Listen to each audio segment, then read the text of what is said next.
Você sabe o que acontece quando juntam mulheres poderosas?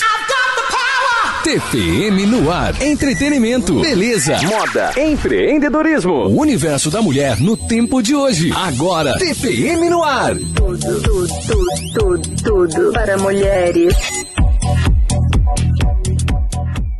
Seja muito bem-vindo a mais um episódio do Saúde Plena. E hoje eu tenho a honra de estar aqui com o Dr. José Stefano, que para vocês que já assistiram o episódio anterior, pessoal, ele é meu tio, ele é irmão do meu pai. Tio, que prazer ter você aqui, seja muito bem-vindo de novo.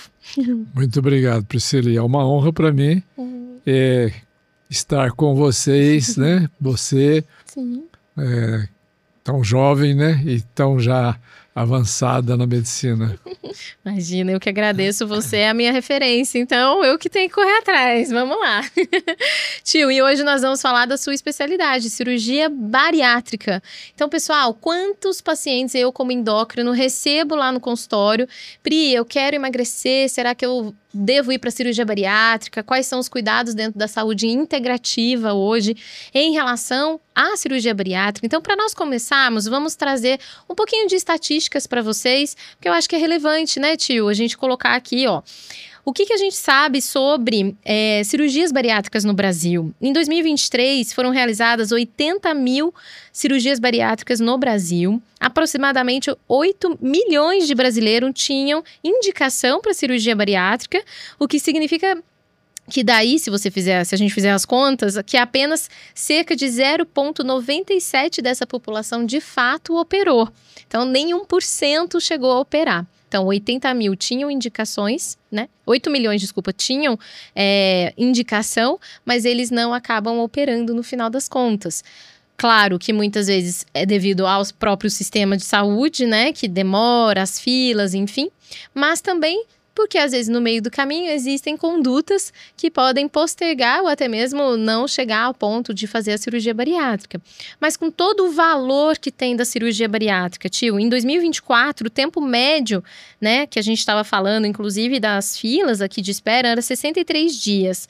E houve uma redução aos anos já anteriores. Então, a gente também teve ali uma carga menor de espera, talvez porque as pessoas estão ficando mais conscientes que a obesidade é um problema, né? É de fato um problema que desencadeia outros problemas de saúde, como hipertensão, a própria diabetes, resistência à insulina.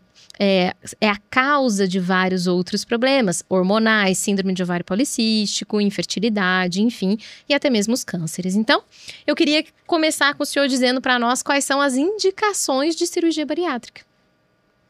O indivíduo tem indicação quando ele faz esse cálculo meio engessado, né, infelizmente, do índice de massa corpórea. Por que eu falo engessado? Porque não é a melhor maneira de avaliar um paciente sob o ponto de vista de composição corporal. Perfeito. Nós sabemos que ele tem um atleta super musculoso, pode pesar 120 quilos, e um outro com 120 quilos não tem músculo nenhum, o índice de massa corpórea vai ser igual para os dois, sendo que um tem indicação e outro não. Que é o IMC, né, exato, tio? É o índice de massa corpórea, o IMC. Então, assim, a indicação hoje pela Agência Nacional de Saúde é acima de 30 é obesidade, não é cirúrgico, 35 passa a ser cirúrgico se tiver comorbidades, e acima de 40 mesmo que não tenha comorbidades. Embora hoje a gente sabe que comorbidade, né, não é, ou morbidez, não está ligado com o índice de massa corpórea. Você pode ter um indivíduo com um índice de massa corpórea de 32 e diabético, hipertenso, com apneia e outras comorbidades. E ele tem indicação, só que pela Agência Nacional de Saúde ele não vai ser aceito nem pelo convênio, nem pelo a rede de saúde. Não, particular até pode fazer, mas mas a grande maioria, 98% está na rede pública e um restante nos convênios, eles não são aceitos. Mas depois de 35 com comorbidades aprovadas, sim. Perfeito. E as técnicas, tio? Existem diferenças entre elas? Qual que o senhor julga que seria a melhor?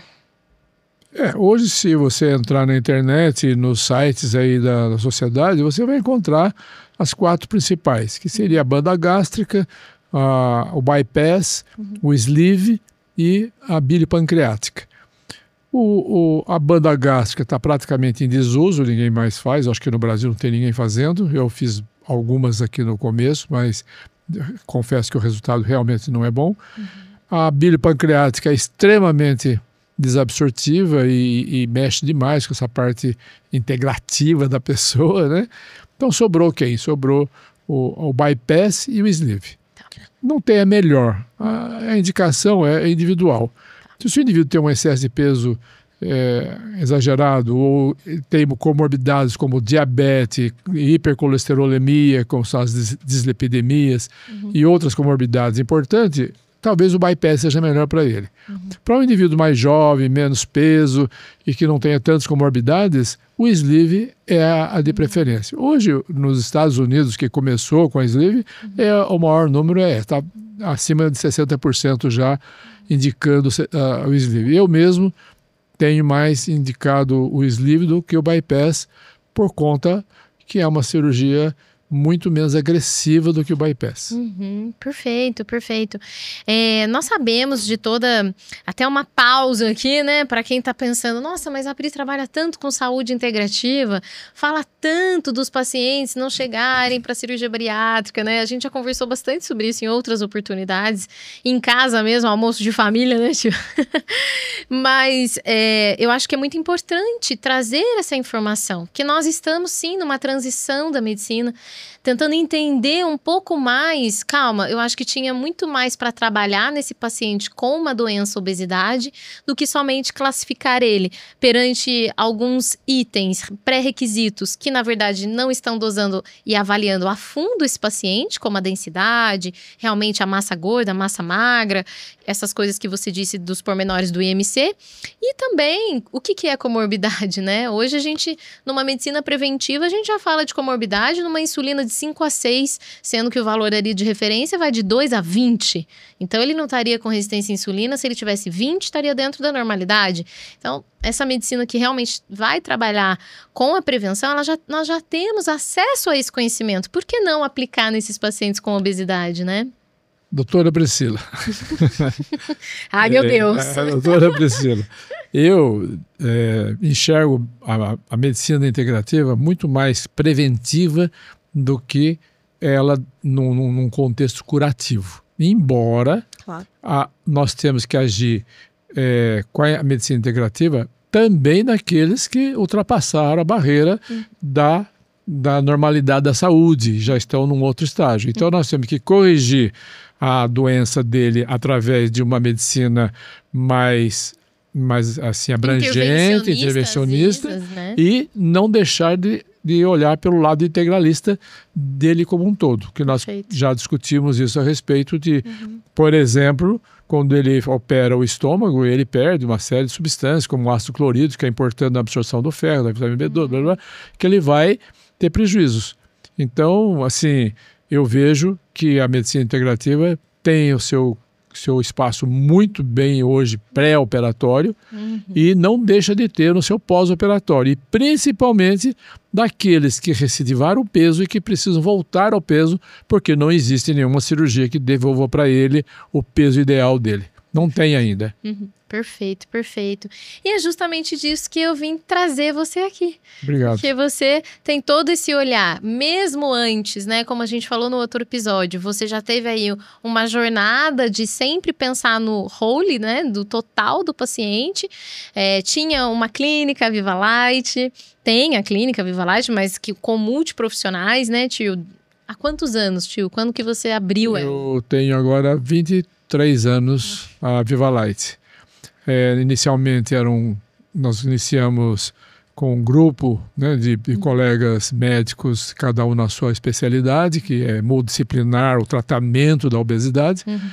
Depois de algumas dificuldades de manter um grupo coeso numa cidade não tão grande, né? Eu preferi trabalhar com a equipe multidisciplinar, cada um no seu consultório. Claro. Porque tirar os profissionais já experientes, como você, a Patrícia e outros, trazer para dentro de uma clínica é muito difícil. Então, cada um tem a sua clínica, e hoje a tecnologia facilitou tudo. Sim. Quer dizer, é tudo online, nós fazemos as nossas reuniões por Zoom, eu gravei minhas palestras e mando os links, não preciso mais... Né? O Covid nos ensinou a fazer isso, né? Sim, então hoje ficou muito mais fácil trabalhar em equipe multidisciplinar sem estar todos presentes. Perfeito. E o que te levou para então, sentar de novo na cadeira e estudar mais sobre uma medicina de suplementação de vitaminas, modulação hormonal, desbiose intestinal? Posso falar sério? Pode. É minha idade. Não é nem ser, eu tô ficando velho, já não sou tanto, né? Mas, então eu fui vendo que havia necessidade realmente de estar repondo coisas que meu corpo não consegue fazer mais, né? As pessoas pensam que o estômago vai fabricar ácido a 2 pH a vida inteira igual. Não é. Sim. Ele vai perdendo a capacidade de produção e a qualidade desse ácido. Assim como o pâncreas, a amilase, a lipase que ele fabrica para digerir as gorduras, etc., ele vai perdendo qualidade e quantidade. Então, por isso que muitos idosos vão deixar de comer carne, tomar leite, etc., porque ficam ruins, né, do seu ponto de vista intestinal. E muitas vezes ele vai procurar ajuda de colegas médicos com outra visão, sendo que se ele fizer uma medicina integralista, ele vai conseguir entender que ele está inflamado, que ele precisa corrigir o seu leaky gut, ou seja, as suas células intestinais. Falando nisso, preciso dar só um segundinho. Nós temos 3 cérebros, né? É bom que eles saibam que nós temos 3 cérebros. Antigamente era só aqui, né, o encéfalo, mas o nosso segundo cérebro é o intestino e o nosso terceiro cérebro só a nossa microbiota. Tanto que nós temos 10 ou 100 vezes mais bactérias no nosso intestino do que nós temos de células no corpo. Portanto, podemos dizer que nós somos 1/10 de gente e 90% de bicho. E eles são muito importantes, esse eixo cérebro, intestino e microbioma. Perfeito, isso aí. E até mesmo, então, você está me dizendo que foi uma dor própria, né? Isso. Que gerou essa insatisfação Isso. e essa motivação para você buscar mais conhecimento, e trago aqui toda a minha admiração, por isso que eu te admiro tanto, porque você nunca parou de estudar e tentar, não, peraí, acho que tem mais alguma coisa para fazer, porque eu sinto isso em mim, talvez seja genético. Não, então, é assim, é isso que você está falando, corretíssimo, porque quando você enxerga em você um problema, você falou, aquele lá também tem o mesmo problema que eu. Exato. Então, se eu me fizer por mim e conseguir melhorar, eu vou conseguir melhorar o outro também. E é isso que foi me levando a buscar a conhecimento nessa área. E eu fiz alguns cursos, como você falou agora aqui, de insulina de 2,5 a 20, está dentro do padrão de referência daquele laboratório. E, na verdade, você tem que calcular o valor de excelência de insulina. Não basta, então, olhar, pegar o exame laboratório. Você levou no médico? Não. Por quê? Não, está tudo normal. Não está. A hemoglobina glicada não está no nível de referência, a insulina não está no nível de referência. E assim o colesterol dele e o HDL dele, que a gente faz um cálculo hoje para saber como ele está, né? E fazer o doente entender. Será que o colesterol acima daquilo que está na referência está ruim? Né? Será que está fazendo prejuízo? Precisa pensar nisso, né? Muitas vezes, pergunto para meus pacientes, você sabe o que é colesterol? Ele fala, é uma gordura. Não, não é uma gordura. O colesterol é um éster, é um álcool. E ele é o precursor dos seus hormônios. Se você bloqueia o seu colesterol com as estatinas da vida, você, consequentemente, está melhorando seu colesterol, mas para nível de referência.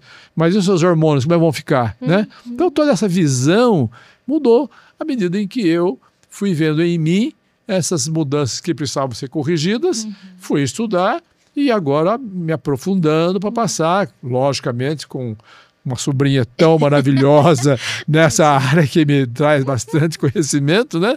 Mas eu também busco, claro, né, em outras fontes aquilo que eu acho que é importante. Olha só que privilégio para os seus pacientes agora, né? Que vão operar já com um médico que tenha consciência de que, não, calma aí, nós vamos levar, assim, você para um nível de excelência de saúde, tanto para te preparar para uma cirurgia que talvez agora seja emergencial, seja a sua necessidade atual, mas nós já vamos começar a preparar o seu corpo para esse pós-operatório. Porque, verdade seja dita, se eu cair e quebrar a minha perna, eu não vou querer que você me dê vitamina D.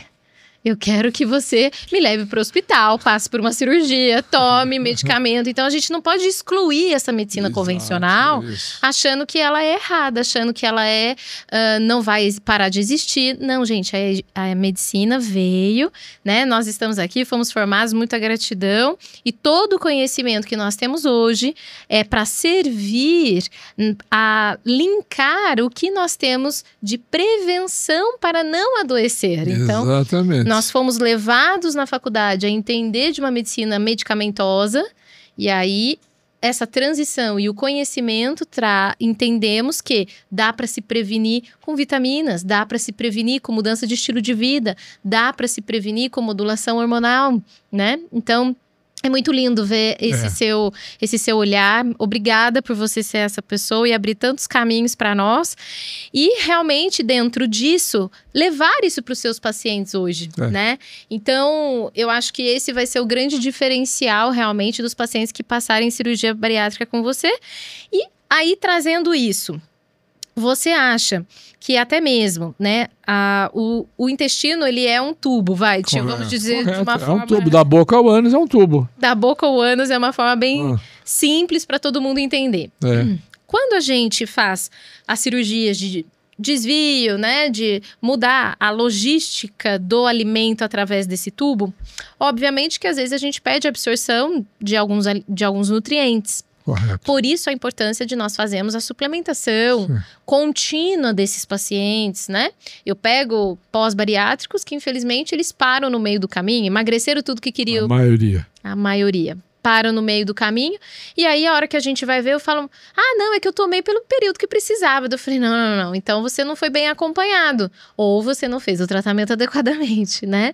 E aí, a gente entra com todo o entendimento da odontologia biológica, né? Só um adendo, não é o momento da gente falar em entrar mais nisso, mas é só para conhecimento das pessoas, porque faz parte da saúde integrativa, né? Existem muitas conexões com todos os nossos órgãos através dos nossos dentes.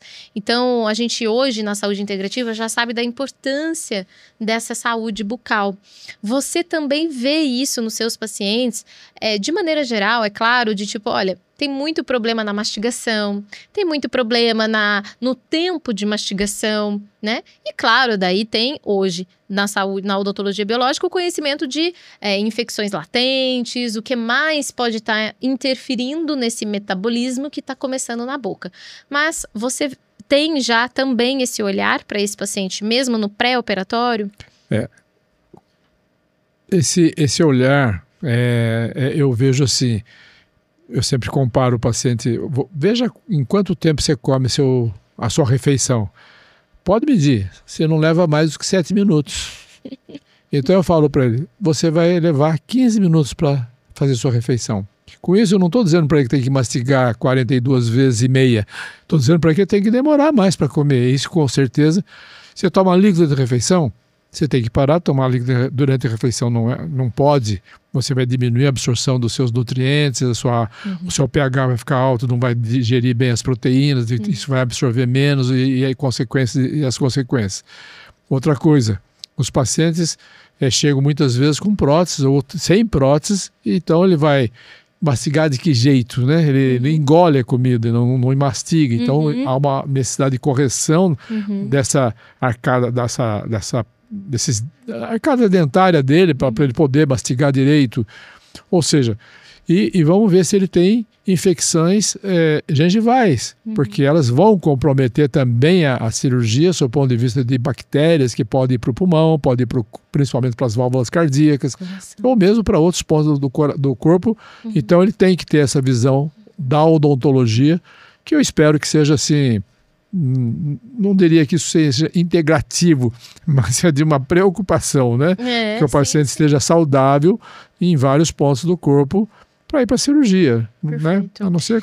Vamos pensar agora assim, tio, vamos trazer para a prática de quem está nos assistindo, está pensando operar, está pensando falar, não, chega, não aguento mais, eu já tenho indicação, já passei em vários outros cirurgiões.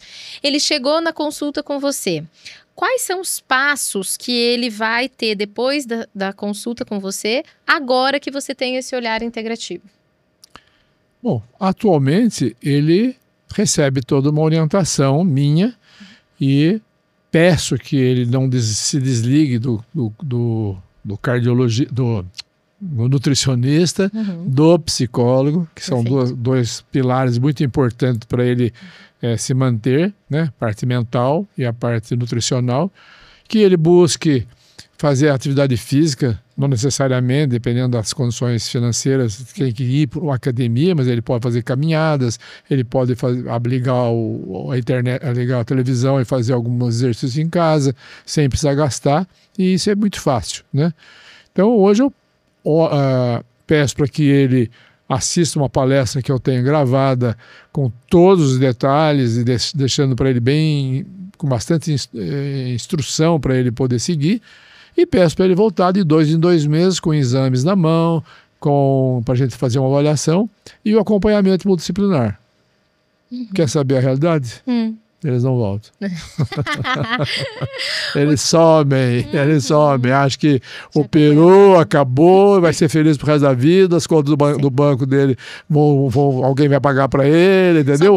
O amor da vida dele vai voltar morrendo de cavalo branco. Não é. São as crenças atribuídas ao peso magro. Né? E não a mentalidade magra que envolve, na verdade, a gente nem chama assim, a gente chama, nós que trabalhamos com a saúde integrativa, eu chamo que é uma mentalidade, na verdade, correta de estilo de vida saudável. Sim. Então, eu não chamo de uma mentalidade magra, né? Porque isso acaba colocando em polos. E a gente não quer, a gente quer correção de um estilo de vida que era muito over de ultraprocessados, muito sedentarismo, falta de informação da real causa da obesidade, para um estilo de vida que valorize, que veja valor no porquê sair para caminhar ao ar livre e não ficar só preso em academia. Você pode ir lá fazer a sua musculação, deve inclusive, mas também se exercitar sempre ao ar livre, porque isso já está ajudando na sua saúde mental, etc. Então, essa mudança de mentalidade para um estilo de vida saudável, ela tem que ser mais educativa mesmo, né? Inclusive aqui nós estamos em caráter educativo e informacional, a gente não tá aqui para falar, você tem que marcar amanhã a cirurgia bariátrica, porque agora até mesmo eu vou fazer uma pergunta provocativa para você. Tio, com tudo isso que o senhor está estudando, você acha que de fato a gente vai diminuir as indicações de cirurgia bariátrica? Eu acho que não. Eu acho que não. Jura? Juro. A indústria alimentícia, o comportamento do trabalho está dificultando cada vez mais a pessoa entrar num estilo de vida ideal. Ele tem que abrir mão de algumas coisas, entende? Mas, infelizmente, a propaganda do consumo é muito alta. Ele tem um computador hoje, amanhã ele aparece um novo, ele quer ter o novo. Tem um celular hoje, número tal, ele quer ter o 10, depois quer ter o 12 ou 14. E isso faz com que ele fique numa correria atrás do dinheiro que precisa. Fora as outras coisas que ele tem na vida dele. Então, esse ponto de a indústria alimentícia não nos favorecer e o consumismo ser muito forte através das propagandas e ele não ter um equilíbrio nessa parte, ou não abrir mão de algumas coisas, né? Ele quer ter 10 pares de sapato. Para que 10 pares de sapato? Só ter 2, talvez, não precisa... Talvez no máximo 3. Um tênis tá bom, né? Um homem, gente. Um homem aqui no Tudo para Mulheres. Mas tá tudo bem, tio. Tô fingindo super costume aqui. Mas eu entendi o seu ponto de vista. Então, o que acontece? É isso. Você viu a estatística, você falou aí, e o crescimento da obesidade. Em 1950, era 4%. Nós estamos em 60% de obesidade em porcentagem, não é em número, não é em número absoluto, é em porcentagem. Então, o que está acontecendo? Um crescimento exponencial. E as crianças, como é que estão indo? Estão evoluindo para uma obesidade desde que nasce. Não vamos falar agora de epigenética, vamos falar de outras coisas. Vamos falar só de estilo de vida. Só de que está acontecendo com as crianças. Eu tenho criança em casa, minha neta mora comigo. Não sai do quarto. Sim. Vem aqui assistir um filme, mostra pra mim um filme bom que a gente quer assistir à noite, né? Vamos assistir um filme. Não. Ela quer ficar nas coisas dela. E eu vejo isso nos meus filhos com os filhos dele, mesma coisa. Entende? Tem cachorro em casa e não leva para lá para fazer cocô ou xixi ou andar com ele. Tem que ser nós para fazer isso, entende? Essa consciência. Então, né? Então, essa pergunta sua, desculpa, mas você gostaria até de ouvir que vai mudar a coisa. Sou otimista. Eu gostaria que fosse assim, mas a realidade não é essa. Não tem mostrado isso. Se nós profissionais nos multiplicarmos, provavelmente vai ajudar muito a que essa curva não seja tão exponencial, mais leve, entendeu? Eu acho que, assim, a gente tem a geração millennials aí que está levantando muito bandeira, né? Algumas influenciadoras, Malu Borges, o Neymar lançando suplemento e... A gente tem visto essa mudança de até mentalidade nessa geração também, de agora trocando bares por corridas de rua. Tem vários motivos para a gente pensar que a indústria do wellness, né, do bem-estar, ela tem crescido muito, levando a gente a criar expectativas de que sim, podemos talvez ter uma queda aí de indicação de obesidade. Mas isso é geracional. Então ainda temos hoje até mesmo as pessoas com sobrepeso até um índice maior do que a obesidade lá mesmo, né, grandona. Mas como esse sobrepeso, se a gente não fizer nada nessa mudança de estilo de vida, obviamente eles vão chegar na obesidade, né, com N comorbidades, né, que se chamava mórbida no passado. Então, assim, eu te perguntei justamente porque eu vejo essa crescente, que pode ser um modismo, vamos ver se vai passar para a geração dos filhos dessa geração, né, milênios, se vai passar para a geração deles, espero que sim. Vamos esperamos que sim, né? Estaremos nessa medicina incentivando, informando, educando os nossos pacientes a isso. Então, foi provocativa só por isso, tio. Porque eu acho que temos uma esperança, temos uma luz no fim do túnel. Eu sou muito otimista. Eu sei que o senhor é também.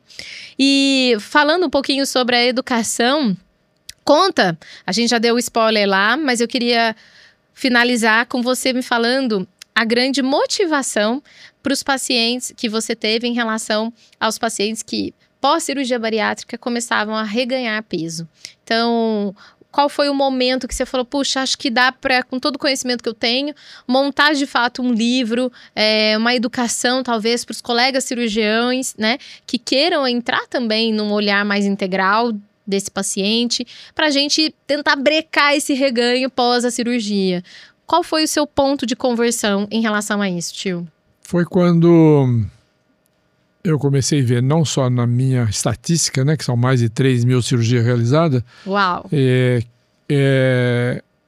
Pacientes voltando a recidivar peso na mesma porcentagem que existe na estatística mundial. Em torno de 30% a 35% dos pacientes operados, a partir de 2 anos e meio em diante, eles começam a recidivar peso. Por várias razões que um dia nós vamos discutir aqui. Com certeza. Né? Mas, assim, e aí veio atrás disso as novas técnicas de cirurgia para quem teve recidiva de peso. E nenhuma funciona. Entendi. Entendeu? É mais uma agressão no corpo sem resultado satisfatório nenhum. Zero. Desculpa falar zero, mas é quase zero. Então foi aonde deu esse start. Falei, peraí, nós temos que agir de outra forma. O mindset dessas pessoas estão totalmente fora do eixo. Precisamos trazer essa pessoa para uma nova consciência e com isso precisa mexer em muita coisa. Primeiro no desejo, no propósito, na disciplina, na persistência, na espiritualidade, e aí vai. Né? Então tudo isso, e aí, então esse programa que eu estou desenvolvendo de uma mentoria, né, para dar um start de 3 meses na pessoa, se ela quiser continuar, tiver propósito, desejo e querer fazer, ela vai para frente. Mas ela vai fazer de 3 em 3 meses. Não é obrigatório. Ou quem sabe ele aprende a andar de bicicleta com um dia, no segundo dia não precisa mais do pai atrás dele. Agora, se ele não aprender em 3 meses, ele busca 6 meses. E daí, quem sabe, ele entra numa nova proposta de estilo de vida próprio, né? Procurando todos esses meios, não só integrativo, do ponto de vista da microbiologia e dos oligoelementos, das vitaminas, etc., mas também ele enxergar isso como um todo. Perfeito. Tio, finalizando então, última pergunta. O que é saúde plena para você? Olha, saúde plena é, na verdade, o indivíduo se sentir bem, mental, espiritual, físico, ambiental, familiar. Isso é saúde plena. E quando eu falo ambiental, eu quero dizer amigos, quero dizer parentes, amigos, né? Ele estar bem com a sociedade, né? E, logicamente, com a família e também com ele mesmo, principalmente com ele mesmo, né? Não adianta... Quando ele fala assim, pode pensar assim, bom, mas ele é um criminoso, mas sente bem com ele mesmo. Não, pelo amor de Deus, não é essa visão que eu estou querendo passar. A saúde plena é o indivíduo estar bem com ele mesmo, nesses campos todos também bem. Perfeito, é o olhar integral. Exatamente. Né? É a gente, e justamente, olha só quanta coisa boa ainda vai vir por aqui, quanta coisa boa o senhor vai nos educar. Pelo amor de Deus, vocês, eu digo sempre assim, o mestre, ele é aquele que estimula o aluno a ser melhor do que ele. Né? Então, eu não sou mestre, mas eu fui um incentivador, talvez um espelho, qualquer coisa assim, para vocês que são minhas sobrinhas, né, do coração, e que... vejo hoje vocês que já me superaram muito, né? Eu sou um costureiro, corte e costura. Vocês não, vocês são uma mente, vocês são um computador em evolução. Estamos aprendendo muito. Obrigada mais uma vez pela sua disposição de vir aqui, de estar com a gente, de trazer tanto conhecimento, tanta informação. Muito sucesso. Você vai voltar aqui outras vezes para falar mais sobre isso. Até na outra vida. Até na outra vida, isso aí. Bom, se você que está aqui nos assistindo, agradeço a sua audiência. Tio, fala para nós, para todo mundo que está em casa, suas redes sociais, o seu Instagram. Meu Instagram é @dr, de doutor, Stefano de Oliveira, tudo junto, Stefano de Oliveira. Perfeito, muito obrigada. Então fica aí, anota, compartilha, curte, já se inscreve no canal do TPM no Ar. Fica aí, ó, a dica do Dr. José Stefano, ele é sensacional, não deixem de segui-lo lá nas redes sociais dele também, tá bom? Semana que vem te vejo 8 horas da noite, quarta-feira, aqui no Saúde Plena. Muito obrigada, tchau, tchau.